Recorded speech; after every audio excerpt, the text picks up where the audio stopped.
Hi friends, welcome to uptake jobs. మరి ఈరోజు current affair session చర్చించుకునే ముందు మన అప్టేక్ జాబ్స్లో ఉన్నటువంటి ఒక కోర్స్ ఏపీ హైకోర్టుకు సంబంధించి ఒక కోర్సుని క్రియేట్ చేయడం జరిగింది.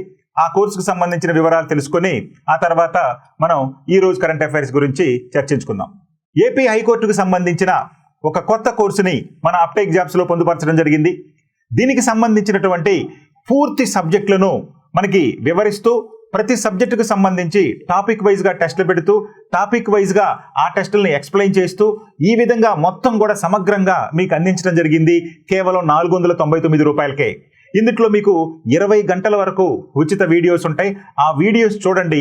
ఆ వీడియోస్ నచ్చితే మీరు 499 రూపాయలతోటి మన యాప్ను పర్చేజ్ చేసుకోండి.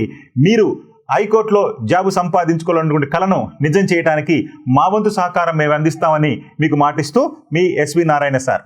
Right, first question. Approximately what percent of women work in India? భారతదేశంలో సుమారు ఎంత శాతం మంది స్త్రీలు పనిచేస్తున్నారు? What percent of women work in India? First one 60%, second one 55%, third one 44%, fourth one 42%. So భారతదేశంలో ఎంత శాతం మంది, అంటే మొత్తం జనాభాలో స్త్రీలు దాదాపు సగం మంది ఉంటే వారిలో ఎంత శాతం మంది ఈ యొక్క వర్క్ ఫోర్స్లో ఉన్నారు లేదా పని చేస్తూ ఉన్నారు, ఏదో ఒక పని చేస్తూ ఉన్నారు, ఎంత శాతం మంది స్త్రీలు పని చేస్తున్నారు అంటున్నాడు. ఇక్కడ మనకి రైట్ ఆప్షన్ 42%.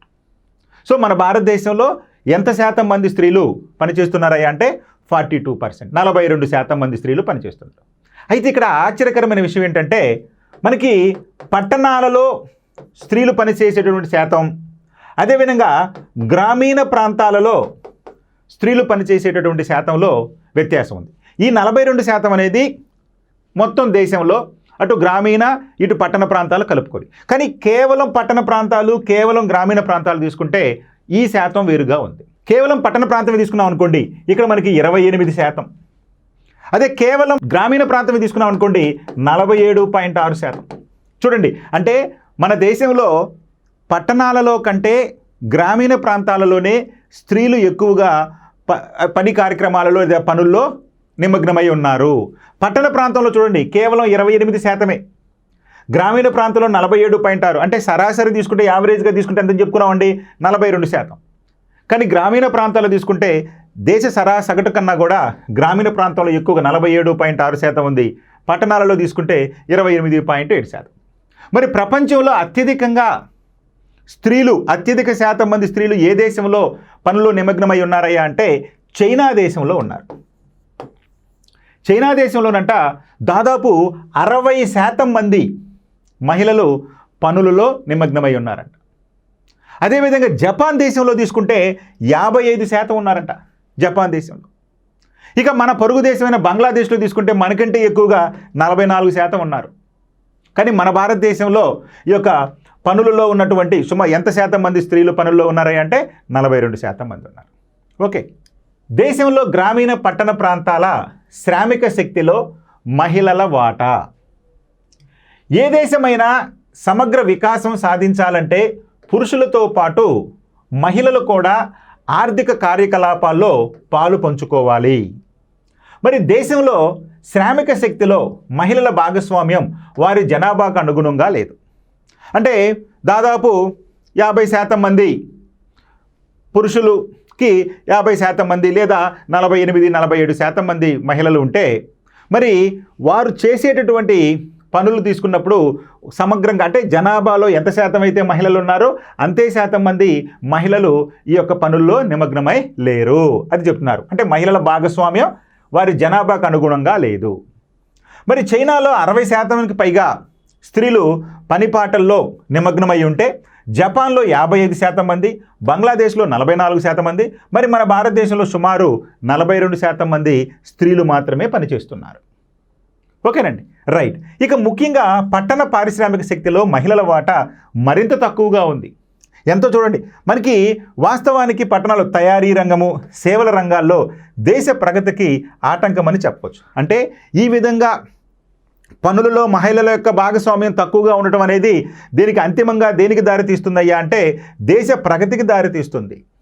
దేశ ప్రగతికి దారితీస్తుంది. ఇక పీరియాడికల్ లేబర్ ఫోర్స్ సర్వే వార్షిక నివేదిక ప్రకారం ఆయా ఆర్థిక సంవత్సరాల్లో దేశంలో గ్రామీణ పట్టణ ప్రాంతాలలో స్త్రీలు ఎంత శాతం మంది ఈ పనులలో నిమగ్నమై ఉన్నారో మనకి ఇక్కడ తెలుస్తుంది. 2017-18 సంవత్సరాల్లో గ్రామీణ ప్రాంతంలో మహిళలు సుమారు 24.6% మంది పనుల్లో నిమగ్నమై ఉంటే అదే కాలంలో పట్టణ ప్రాంతంలో చూస్తే 20.4% మంది పనుల్లో ఉండేవారు. ఇక 2020-21 వచ్చేసరికి గ్రామీణ ప్రాంతాలలో పనులు చేసేటటువంటి మహిళల యొక్క శాతం 36.5%కి పెరిగితే మరి పట్టణ ప్రాంతాలలో కేవలం 23.2%గానే ఉంది. చూడండి 2017-18లో తీసుకుంటే దాదాపు 24.6% గ్రామీణ ప్రాంతాల్లో ఉంటే 20.4% పట్టణ ప్రాంతాల్లో ఉన్నారు. అంటే దాదాపుగా 4% వ్యత్యాసం ఉంది. అదే 2020-21 వచ్చేసరికి 36.5% గ్రామీణ ప్రాంతాల్లో ఉంటే కేవలం 23.2% మాత్రమే పట్టణాల్లో పనిచేస్తూ ఉన్నారు మహిళలు. ఇక్కడ ఈ వ్యత్యాసం చూస్తే కనుక దాదాపు 7% వరకు వ్యత్యాసం ఉంది. ఇక 2023-24 లేటెస్ట్ డేటాలో కనుక తీసుకుంటే గ్రామీణ ప్రాంతాలలో పనిచేసేటటువంటి మహిళల శాతం 47.6% ఉంటే పట్టణ ప్రాంతాల్లో కేవలం 28% మాత్రమే. చూడండి ఇక్కడ వ్యత్యాసం తీసుకుంటే ఎంత ఎక్కువగా ఉందంటే దాదాపు 20% దాకా ఉంది. చూడండి అంటే ఈ వ్యత్యాసం పెరిగిపోతూ ఉంది. గ్రామీణ ప్రాంతాలలో మహిళలు ఎక్కువ శాతం ఈ యొక్క పనులలో పాల్పంచుకుంటూ ఉంటే పట్టణ ప్రాంతాల్లో తక్కువగా ఉంటుంది. ఓకే, ఈ యొక్క గణాంకాల బట్టి ఈ విధంగా మనం గ్రహించవచ్చు. Right, next question. Which city in the country is listed among the world's major technology hub? World's major technology hub, ప్రపంచంలోని ప్రధాన టెక్నాలజీ హబ్బులలో దేశంలో నమోదైనటువంటి నగరం ఏంటి? దాదాపు ఈ ప్రధాన టెక్నాలజీ హబ్బులు అంటే దాదాపు 10 లక్షలకు పైచిలుకు సాఫ్ట్వేర్ ఇంజనీర్లు పనిచేస్తున్నటువంటి నగరాలను ఈ యొక్క మేజర్ టెక్నాలజీ హబ్బులుగా పేర్కొంటూ ఉంటారు. మరి ప్రపంచంలోనే ఉన్నటువంటి టాప్ 10 మేజర్ టెక్నాలజీ హబ్లలో మన దేశంలో నమోదైనటువంటి నగరం ఏది అని అడుగుతున్నాడు. First one Chennai, second one Hyderabad, third one Bengaluru, fourth one Noida. వాస్తవానికి ఈ 4 కూడా మన భారతదేశంలో అత్యధిక టెక్నాలజీలను కలిగినటువంటి లేదా హైటెక్ లేదా సాఫ్ట్వేర్ ఉద్యోగులను కలిగినటువంటి నగరాలుగా ఉన్నాయి. మరి ఈ నగరాల్లో ఏ నగరం ప్రపంచవ్యాప్తంగా పోల్చుకున్నప్పుడు టాప్ టెక్నాలజీ హబ్లో చోటు సంపాదించుకుందయ్యా అంటే Bengaluru. Bengaluru is the right option. Okay, right. ప్రపంచ 12 అగ్రగామి టెక్ కేంద్రాల్లో బెంగళూరు ప్రపంచంలో ఉన్నటువంటి 12 ప్రధాన టెక్నాలజీ హబ్లలో మన బెంగళూరు కూడా చోటు సంపాదించుకుంది. ఆ 12 ఏంటో మొదలైన వివరాలు చూద్దాం. ప్రపంచంలోని 12 ప్రధాన టెక్నాలజీ హబ్లలో ఒకటిగా బెంగళూరు నిలిచింది. ఈ నగరంలో టెక్ నిపుణుల సంఖ్య 10 లక్షల మార్కును మించినట్లు స్థిరాస్తి సేవల సంస్థ అయినటువంటి సిబిఆర్ఈ, ఈ నివేదిక ఎవరిచ్చారయ్యా అంటే సిబిఆర్ఈ తన global tech talented guide book 2025లో వెల్లడించింది. సో మన భారతదేశంలో అతిపెద్ద టెక్నాలజీ హబ్ ఎక్కడుందంటే బెంగళూరులో ఉంది. ఇది ఎవరు ఇచ్చారయ్యా ఈ నివేదిక అంటే సిబిఆర్ఈ. ఇదేంటయ్యా అంటే global tech talented guide book 2025 నివేదిక ఎవరు ప్రచురించారండి? సిబిఆర్ఈ. ఇది స్థిరాస్తి సేవల సంస్థ. కాబట్టి ఈ సంస్థ ఇచ్చినటువంటి నివేదిక ప్రకారం ప్రపంచంలోని 12 ప్రధాన టెక్నాలజీ హబ్బుల్లో మన బెంగళూరు నగరం చోటు సంపాదించుకుంది 10 లక్షల టెక్ నిపుణులను కలిగి. రైట్. ప్రపంచవ్యాప్తంగా 115 మార్కెట్లను ఇది పరిగణలోకి తీసుకుంది. టెక్నాలజీ నిపుణుల లభ్యత, నాణ్యత, ఖర్చు తదితరాల ఆధారంగా ఈ మార్కెట్లను 3 రకాలుగా వర్గీకరించింది. పవర్ హౌస్, అత్యంత పోటీతత్వం ఉన్నటువంటి నిపుణులు ఉన్నటువంటి 12 మార్కెట్లు. అదేవిధంగా ఎస్టాబ్లిష్డ్, దీంట్లో స్థిరమైన నైపుణ్యాలు పరిణితి చెందినటువంటి 63 మార్కెట్లు ఉన్నాయి. అదేవిధంగా ఎమర్జింగ్, మెరుగవుతున్నటువంటి సామర్థ్యాలతోటి 40 వృద్ధి కేంద్రీకృత మార్కెట్లుగా వీటిని పేర్కొంది. అంటే ఈ యొక్క CBRE ఈ నివేదిక ఇచ్చేటప్పుడు ప్రధానంగా 3 వర్గాలుగా విభజించడం జరిగింది. ఏంటయ్యా 3 వర్గాలంటే 1 power house, 2 established, 3 emerging. Okay, so ఈ విధంగా పవర్ హౌస్లో మనకి 12 మార్కెట్లను పేర్కొంది. Okay right. ఇక ఈ CBRE తన నివేదికలోని బెంగళూరును 12 అగ్రగామి టెక్ పవర్ హౌస్లలో ఒకటిగా గుర్తించింది. ఈ టెక్ హౌస్ పవర్ఫుల్ టెక్ హౌస్గా అంటే 12 సంస్థలను పేర్కొంటే ఆ 12 సంస్థలలో మన బెంగళూరు కూడా ఒకటిగా నిలిచింది. మరి ఆ 12 ఏంటో చూడండి. బీజింగ్, చైనాలోని Beijing, Boston, London, New York, Paris, San ఫ్రాన్సిస్కోలోని bay area, Seattle, Shanghai, Singapore, Tokyo, Toronto నగరాల జాబితాలో మన బెంగళూరు కూడా ఉంది. ఇవన్నీ ప్రపంచంలో అతిపెద్ద టెక్ పవర్ హౌస్లుగా నిలిచాయి. వీటిలో ఈ 12లో మన బెంగళూరు కూడా చోటు సంపాదించుకోవడం మనం ఇప్పుడు గుర్తుపెట్టుకోవాల్సిన అంశం. ఇక ఆసియా పసిఫిక్ ప్రాంతాలలో బీజింగ్, షాంఘైలతో పాటు అతిపెద్ద మార్కెట్గా బెంగళూరు నిలిచిందని ఈ నివేదిక పేర్కొంది. ఇక టెక్ నిపుణుల సంఖ్య 10 లక్షలను మించడంతో ప్రపంచ సాంకేతికత అదేవిధంగా ఆవిష్కరణలో ఈ నగరం కీలకంగా మారిందని తెలిపింది. ఇక 2024లో బెంగళూరులో 140 VC అంటే వెంచర్ క్యాపిటల్స్ అదేవిధంగా లావాదేవీలతో $3.3 బిలియన్ పెట్టుబడులను ఆకర్షించింది. ఇందులో 34 వరకు AI సంస్థలకు సంబంధించినవే. అంటే ఇటీవల కాలంలో ఈ యొక్క AI టెక్నాలజీ బాగా అభివృద్ధి చెందడంతో దానికి సంబంధించినటువంటి కేంద్రాలే అంటే దాదాపు 34 వరకు AI సంస్థలు ఇటీవల కాలంలో అంటే పోయిన ఆర్థిక సంవత్సరంలో బెంగళూరులో ఏర్పాటు చేయడం జరిగింది. సో ఈ విధంగా ప్రపంచంలో ఉన్నటువంటి టాప్ టెక్ పవర్ హౌస్లలో మన బెంగళూరుకు స్థానం లభించినట్లయింది. Right, next question. Which state received the highest FDI in 2024-25? What is the meaning of FDI? Foreign Direct Investment. అంటే విదేశీ ప్రత్యక్ష పెట్టుబడులు. 2024-25లో అత్యధిక FDIలను పొందినటువంటి రాష్ట్రం ఏది? మన భారతదేశంలో అత్యధికంగా విదేశీ పెట్టుబడులను ఆకర్షించినటువంటి రాష్ట్రం ఏది అని అడుగుతున్నాడు. First one Karnataka, second one Delhi, third one Maharashtra, fourth one Gujarat.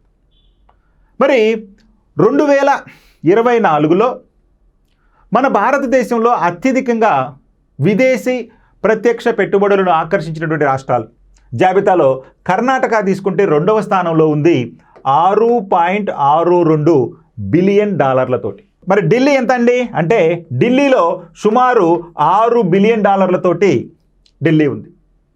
ఇక మహారాష్ట్ర తీసుకుంటే అత్యధికంగా 19.6 బిలియన్ మొదటి స్థానంలో ఉంది. ఇక గుజరాత్ తీసుకుంటే సుమారు 5.7 బిలియన్ డాలర్లతోటి 4వ స్థానంలో ఉంది. అంటే మొదటి స్థానంలో మహారాష్ట్ర 19.6 బిలియన్ డాలర్లతోటి విదేశీ ప్రత్యక్ష పెట్టుబడులను ఆకర్షిస్తే 2వ స్థానంలో కర్ణాటక 6.62 బిలియన్ డాలర్లతోటి 2వ స్థానంలో ఉంటే ఇక 3వ స్థానంలో ఢిల్లీ 6 బిలియన్ డాలర్లతో ఉంటే 4వ స్థానంలో గుజరాత్ వచ్చేసి 5.7 బిలియన్ డాలర్ల FDIలను ఆకర్షించింది. సో కాబట్టి ఇక్కడ అడిగిన ప్రశ్నకు రైట్ ఆప్షన్ మహారాష్ట్ర. 2024-25లో 50 బిలియన్ FDIలు మన భారతదేశానికి ప్రత్యక్ష పెట్టుబడులు 2024-25లో 50 బిలియన్ వచ్చినాయి. ఆ వివరాలు ఏంటో చూద్దాం. గత ఆర్థిక సంవత్సరం అంటే 24-25 మన దేశంలో విదేశీ ప్రత్యక్ష పెట్టుబడులు FDIలు 13% పెరిగి 50 బిలియన్ డాలర్లకు చేరాయి. ఇక 2023-24లో ఇవి కేవలం 44.42 బిలియన్ డాలర్లు ఉన్నాయి. అంటే 3.78 లక్షల కోట్లుగా ఉన్నాయి. ఇక 2024-25లో మొత్తం FDIలు అంటే FDIలు మొత్తం అంటే ఫారెన్ డైరెక్ట్ ఇన్వెస్ట్మెంట్లో ఏమేమి ఉన్నాయి అంటే మొత్తం అంటే ఈక్విటీలు, రీఇన్వెస్టెడ్ ఎర్నింగ్స్, ఇతర మూలధనాలు కలిపి దాదాపు 81.04 బిలియన్ డాలర్లుగా నమోదయ్యాయి.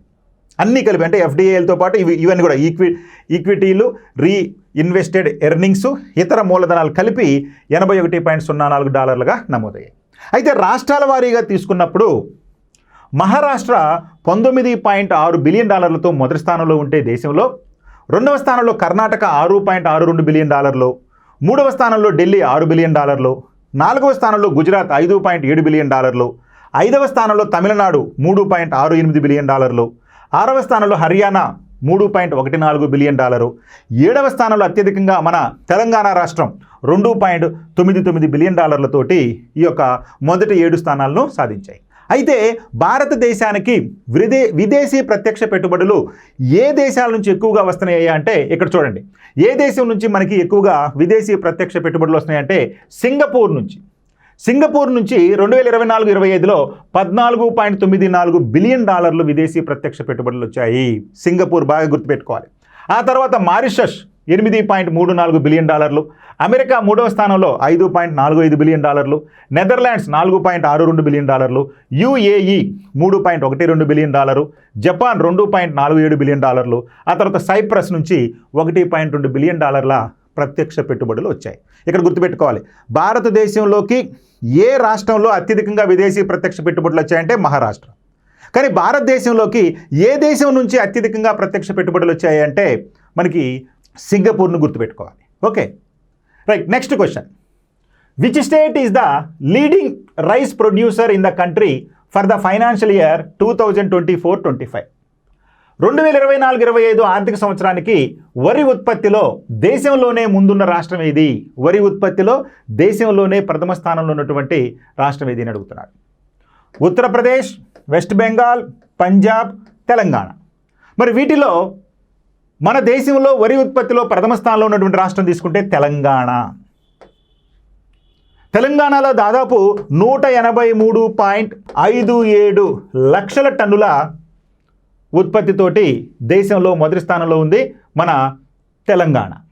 అంటే దాదాపు 24 లక్షల హెక్టార్లలో, అంటే 2024-25 ఆర్థిక సంవత్సరంలో మన రాష్ట్రంలో అత్యధిక భూమిలో, అంటే దాదాపు 24 లక్షల హెక్టార్ల భూమిలో వరిని సాగు చేయగా దాదాపు 183.57 లక్షల టన్నుల ఉత్పత్తితోటి దేశంలో మన తెలంగాణ రాష్ట్రం మొదటి స్థానంలో ఉంది.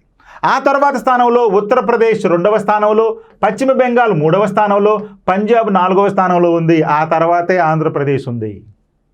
అంటే మొదటి 4 స్థానాల్లో ఉన్నటువంటి రాష్ట్రాలు తెలంగాణ మొదటి స్థానం, ఉత్తరప్రదేశ్ 2వ స్థానం, పశ్చిమ బెంగాల్ 3వ స్థానం, పంజాబ్ 4వ స్థానం. ఓకే, బియ్యం ఉత్పత్తిలో లేదా వరి ఉత్పత్తిలో తెలంగాణ టాప్. బియ్యం ఉత్పత్తిలో 2024-25 ఆర్థిక సంవత్సరానికి తెలంగాణ దేశంలోనే ముందుందని రాష్ట్ర ఆర్థిక గణాంక శాఖ తెలిపింది. అంటే దేశంలోనే ఈ వరి ఉత్పత్తిలో మన తెలంగాణ ముందుందని ఈ యొక్క రాష్ట్ర ఆర్థిక గణాంక శాఖ పేర్కొంది. ఇక 2023-24లో 168.75 లక్షల టన్నుల బియ్యం ఉత్పత్తి చేయగా, అంటే 2023-24లో క్రితం ఆర్థిక సంవత్సరంలో 168.75 లక్షల టన్నుల వరి ఉత్పత్తి అయితే అది 24-25కి వచ్చేసరికి ఏకంగా 183.57 లక్షల టన్నులకు చేరింది. Okay, right. ఇక తెలంగాణ తర్వాత వరుసగా ఉత్తరప్రదేశ్, పశ్చిమ బెంగాల్, పంజాబ్ రాష్ట్రాలు ఉన్నాయి. మరి మన భారతదేశంలో తెలంగాణ తర్వాత అధికంగా వరిని ఉత్పత్తి చేస్తున్న రాష్ట్రం ఉత్తరప్రదేశ్ 2వ స్థానంలో ఉంటే, 3వ స్థానంలో పశ్చిమ బెంగాల్, 4వ స్థానంలో పంజాబ్ రాష్ట్రాలు ఉన్నాయి. ఇక రాష్ట్రంలో సాధారణ సాగు విస్తీర్ణానికి మించి వరి పంట వేయడంతో దిగుబడులు కూడా రికార్డు స్థాయిలో వచ్చాయి. తద్వారా మనం దేశంలోకే అత్యధికంగా వరిని ఉత్పత్తి చేసే రాష్ట్రంగా అవుతుంది. అంటే ఒకవైపున సాగు పెరిగింది, మరొక వైపున దిగుబడులు పెరిగినాయి. తద్వారా దేశంలో మన రాష్ట్రం ప్రథమ స్థానంలోకి వచ్చింది. ఉదాహరణకు గత రబీ అంటే యాసంగిలో సాధారణ సాగు విస్తీర్ణం 16 లక్షల హెక్టార్లు కాగా అది ఏడాది ఏకంగా 24.04 లక్షల హెక్టార్లకు చేరింది. అంటే గత ఆర్థిక సంవత్సరంలో 16 లక్షల హెక్టార్లలో మనం వరిని సాగు చేస్తే ఈ సంవత్సరంలో 24.04 లక్షల హెక్టార్లకు ఈ వరి సాగు పెరిగింది. తద్వారా మనం మొదటి స్థానంలోకి వచ్చేసాం. నెక్స్ట్, ఇక రాష్ట్రంలో ఇతర పంటలు ఏమి ఉన్నాయండి? తృణ చిరుధాన్యాలు మొత్తం 37.19 లక్షల టన్నులు, కందులు ఉత్పత్తి ఎంత అంటే 1.99 లక్షల టన్నులు, శనగ 1.10 లక్షల టన్నులు, మినువులు 43,570 టన్నులు, మరి ఇక పెసలు తీసుకుంటే 24,170 టన్నులు, నూనె గింజలు తీసుకుంటే 5.50 లక్షల టన్నులుగా మనకి ఈ గణాంకాలు చెప్తున్నాయి. అంటే రాష్ట్ర ఆర్థిక గణాంక శాఖ ఈ విధమైనటువంటి ఉత్పత్తులు మనకి వ్యవసాయంలో వచ్చాయని చెప్పి పేర్కొనటం జరిగింది. Okay, thank you.